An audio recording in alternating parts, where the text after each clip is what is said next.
Everything is fair in love and war, and of course politics. Take for instance the case of the three biggest leaders of Jammu and Kashmir. All detained for over 6 months now because they are a threat to security. 82-year-old Farooq Abdullah, chairman of the Jammu and Kashmir National Conference. 60-year-old Mehbooba Mufti, president of the Jammu and Kashmir People's Democratic Party.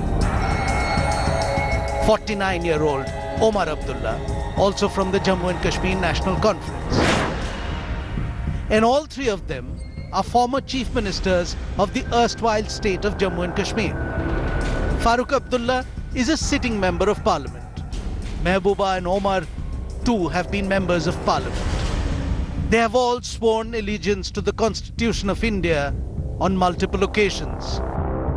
And yet, today, they are all currently detained under the draconian Public Safety Act of Jammu and Kashmir. PSA लगाना एक chief minister पे एक representative जो है अवाम के, जो आप एक तरफ से पॉलिटिकल स्पेस को श्रिंक करने की कोशिश कर रहे हो, दूसरी तरफ से आप डेमोक्रेसी की बात कर रहे हो, तो ये चीजें, दो चीजें इकट्ठे नहीं चल सकती। अफसोस से कहना पड़ रहा है कि रूल ऑफ लॉ का कहीं नजर नहीं है। J&K में रूल ऑफ लॉ अगर होता तो वो सारे बाहर आ गए होते। एडमिनिस्ट्रेशन क्यों रोक रही है? Talks about the azadi of Kashmiris and constitutional values of Kashmir. I think it's extremely ironic that the oldest, most senior elected member of the state of Jammu and Kashmir, Farooq Abdullah ji, is in prison and we don't even know where he is. Everything is fair in love and war, and of course in politics, where to keep the public safe, their leaders have to be rendered unsafe. Warm welcome, you're watching In Depth. Now, earlier this week, Omar Abdullah's sister, Sara Abdullah Pilot, represented by Kapil Sibal, petitioned the Supreme Court for the release of her brother. Omar Abdullah has been under continuous detention for over 6 months, when on the 6th of February, the Public Safety Act was also imposed on the former Jammu Kashmir Chief Minister. Hearing the petition today, the Supreme Court bench, headed by Justice Arun Mishra, gave the government and the Jammu and Kashmir administration 2 weeks to submit their reply. Sara, in her petition, has claimed that there are no grounds to further detain her brother. On 10th of February, a sister had taken up the cause of her brother's freedom when she went knocking at the doors of the Supreme Court of the land, asking the court to make the government set her brother free. Sara Abdullah Pilot moved the apex court against the detention of Omar Abdullah under the Public Safety Act, PSA 1978 of Jammu and Kashmir, saying that her brother's detention is a grave violation of his constitutional rights. Hearing the petition on Friday, the Supreme Court issued notice to the Union Territory of Jammu and Kashmir as well as the centre, asking them to file their responses by the next date of hearing on March 2nd. Sara Abdullah Pilot's plea not only sought the squashing of the February 5 order detaining Omar Abdullah, but also sought his production before the court. We were hopeful that as this is a habeas corpus case, that the relief would be sooner, but we have full faith in the justice system. The former Chief Minister's sister holds that detaining individuals, including political leaders, was clearly mala fide to ensure that the opposition to the abrogation of Article 370 of the Constitution is silenced. We are here because we want that all Kashmiris should have the same rights as all the citizens of India, and we're waiting for that day. The Public Safety Act 1978 of Jammu and Kashmir is an administrative detention law that allows detention of any individual for up to 2 years without a trial or charge. The Public Safety Act allows for the arrest and detention of people without a warrant or specific charges. According to reports from the ground, as on date in J&K, there are over 1,100 people who remain detained under the PSA, all of them after the abrogation of Article 370. In December 2019, in response to an India Today RTI seeking the exact number of detainees under PSA, the Union Home Ministry responded that the information was not available with it. The query had been forwarded to the Home Department of Jammu and Kashmir. India today is still awaiting response. Omar Abdullah had once been the youngest chief minister of his state. The state of Jammu and Kashmir no longer exists. But nor is Omar a young man anymore. The latest picture that has emerged shows a bearded person well advanced in age. Since his interment more than 6 months ago, Omar Abdullah has remained cut off from the world outside, the house which he is not allowed to leave. Omar Abdullah is detained under the PSA, a detention that does not need a warrant or a trial. The former chief minister of the former state of Jammu and Kashmir will turn 50 in March, but he'll have to celebrate the landmark year of his life in isolation. Omar Abdullah has been under detention since August 5th, status of J&K. Hours before his 6-month detention was to end on 6th of February 2020, a magistrate accompanied by a police officer arrived at Harinivas. The magistrate handed over a warrant issued under the PSA. The Public Safety Act was invoked against Omar Abdullah due to his considerable influence and his ability to draw voters to polling booths. Omar Abdullah will be now detained at his residence, which is just few houses apart from the Farooq Abdullah's residence on the same road. It is ironic that the current NDA government sees Omar Abdullah as a threat to public safety, since he had in the past been a minister in another NDA government. A much younger Omar Abdullah, 20 years ago, had served as the junior foreign minister and later commerce minister in the Atal Bihari Vajpayee-led cabinet of the then NDA government. The National Conference's relationship was more a relationship between the National Conference and Atal Bihari Vajpayee. Atal Bihari Vajpayee as an individual was a person who brought people together. And we found it extremely easy to work with him.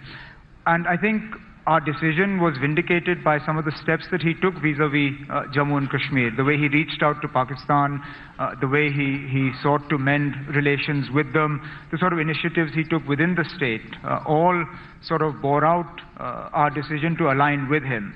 That having been said, we don't see anybody in the BJP today who comes even close to what he was.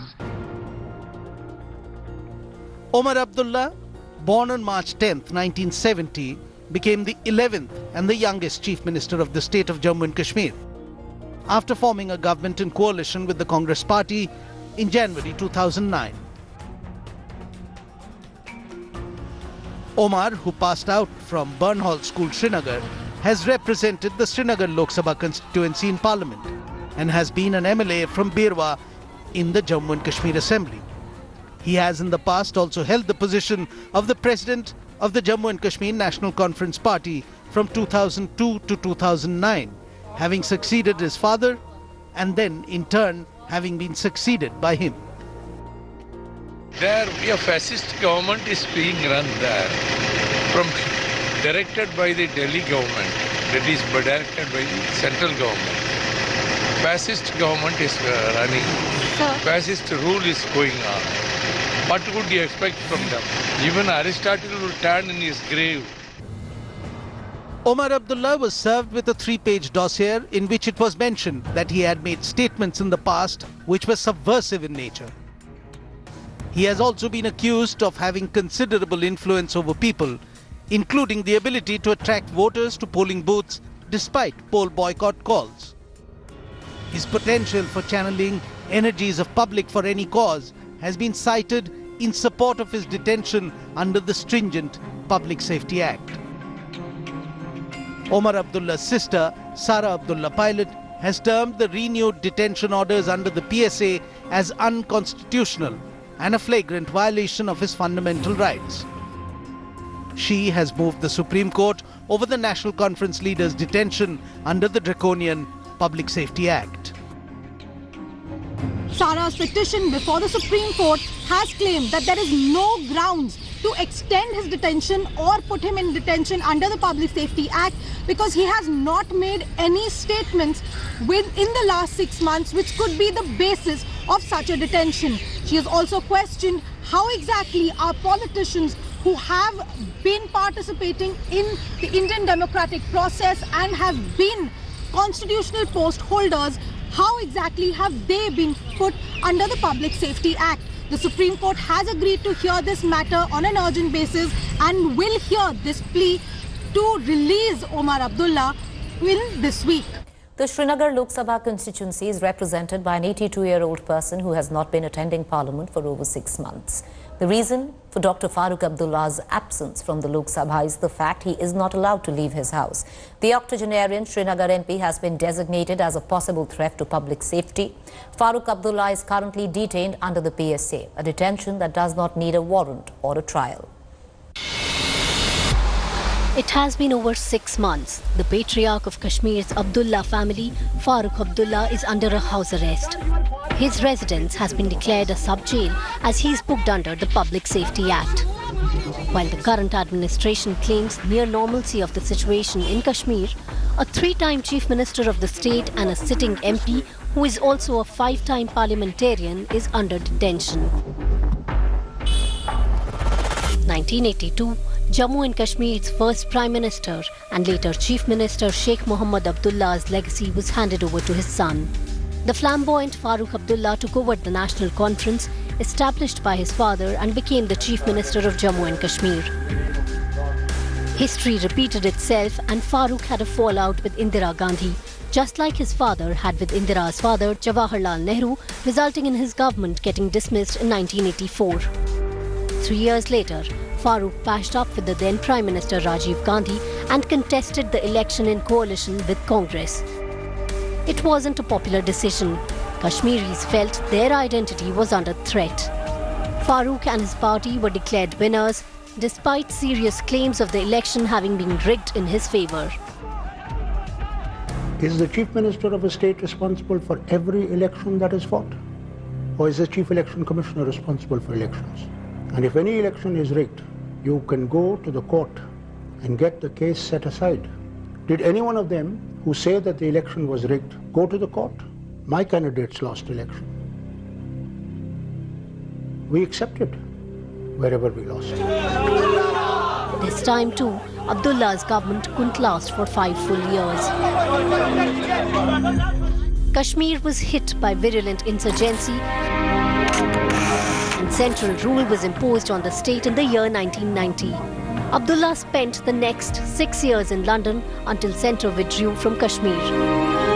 And in 1996, a teary-eyed son of the Lion of Kashmir swore in as the Chief Minister again, promising to bring back normalcy in his state. Little did he know that fate had something else in store for Kashmir.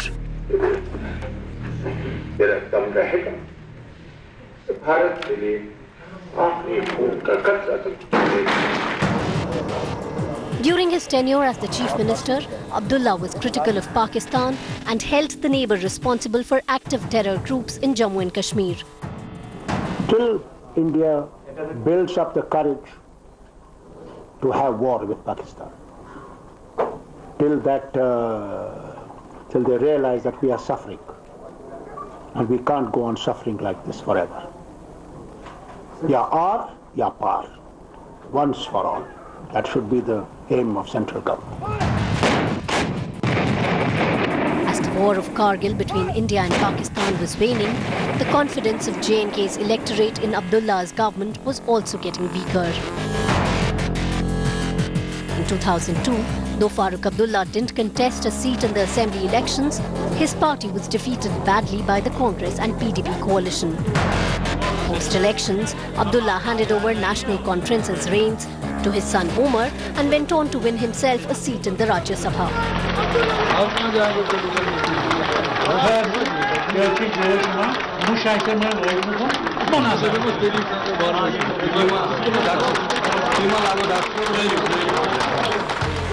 The year 2009 was eventful for Farooq. In January, with the finalization of a renewed NC Congress coalition, his son Omar became Chief Minister of Jammu and Kashmir. Also at that time, he replaced Omar as president of the party. The next month, Farooq won another term in Rajya Sabha and resigned from the State Assembly. He served as a union minister in the UPA, but a landslide by the BJP in 2014 Lok Sabha elections made him leave the office. In 2017, Farooq returned to the Lok Sabha after winning a by-election on the Srinagar parliamentary seat, only to be arrested in his own house 2 years later. Following the revocation of Article 370 from Jammu and Kashmir on August 5th, many political leaders were detained. Reportedly, many were subsequently released after being asked to sign a bond saying that they will not take part in any political activity. But there were those who refused to do so, and they still remain detained. One of the biggest names in the list of dissenters is the last Chief Minister of the state of Jammu and Kashmir, PDP Chief Mehbooba Mufti. Mufti is currently detained under the PSA, a detention that does not need a warrant or even a trial. Mehbooba Mufti खुदा के नाम पे हल्फ उठाती हूँ कि मैं रियासती आईन पे जो कानून की रूह से करार पाया है सच्चा एतिकाद रखूंगी. On 4th April 2016, PDP Chief Mehbooba Mufti took oath as the first woman Chief Minister of Jammu and Kashmir. This came nearly 3 months after the demise of her father and the then PDP chief Mufti Muhammad Saeed. The oldest of Mufti Muhammad Saeed's 4 children and his anointed political heir, Mehbooba contested her first election from Bijbehara in 1996, when her father, the then state Congress chief, found that few were willing to represent the party after 6 years of president's rule. Mehbooba quickly matured into a politician in her own right. By 1999, when Mufti decided to part ways with the Congress, she was right beside him, taking the lead in building a whole new party from scratch. Working in concert, Mufti crafted his Kashmir-centric strategy in Srinagar, while Mehbooba tirelessly articulated it on the ground, rapidly emerging as the most familiar face of the PDP.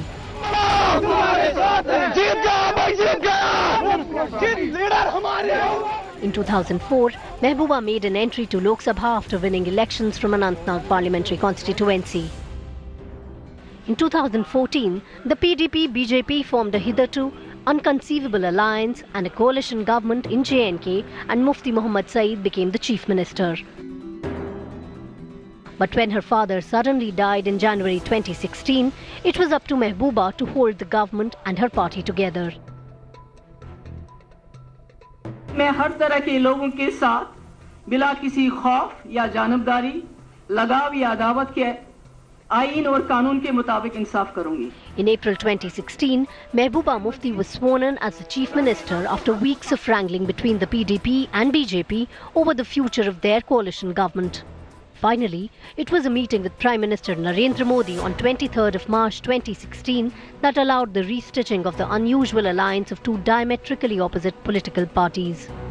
But the sailing thereon wasn't smooth.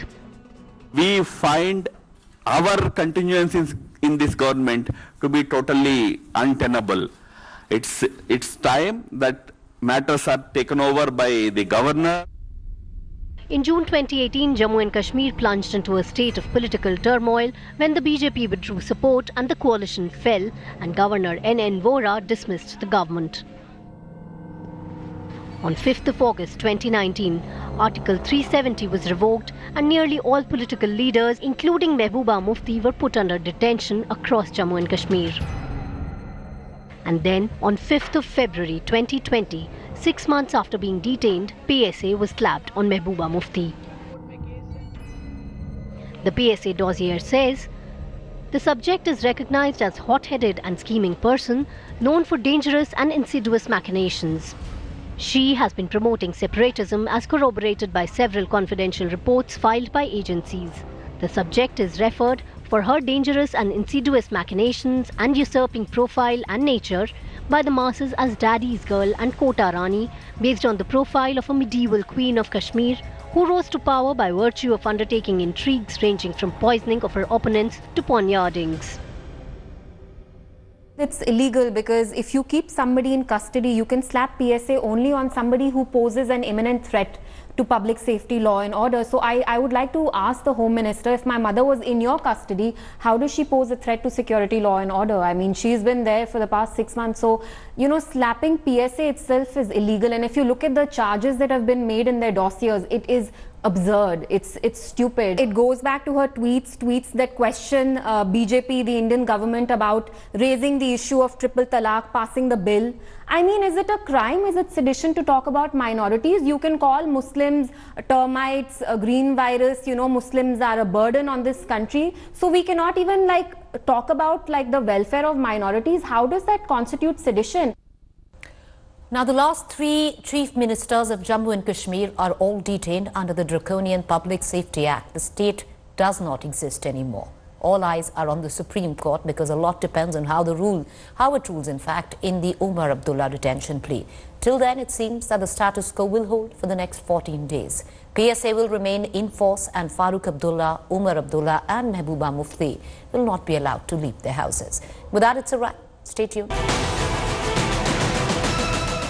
Hi everyone, Preeti Chaudhary here. Hope you like this video. For latest news and analysis, like and subscribe to the India Today YouTube channel. And don't forget to press the bell icon to stay updated. Thank you for watching.